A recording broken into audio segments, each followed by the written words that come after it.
Más de 100 directivos aragoneses han asistido a la conferencia Los nuevos equilibrios macroeconómicos después de la crisis. El presidente de Seopan Ancop, David Taguas, ha presidido este coloquio donde se ha trasladado que en el segundo trimestre del 2011 la economía española comenzará un crecimiento intertrimestral positivo. Yo creo que empleo significativamente todavía no será 2011, dadas las expectativas de crecimiento que todos barajamos, pero sí que sin ninguna duda a partir del segundo trimestre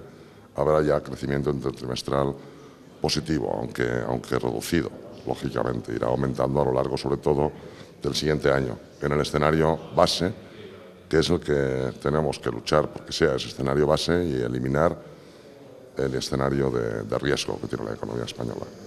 En relación con el momento actual, ha afirmado que el sector de la construcción vive una situación extremadamente delicada.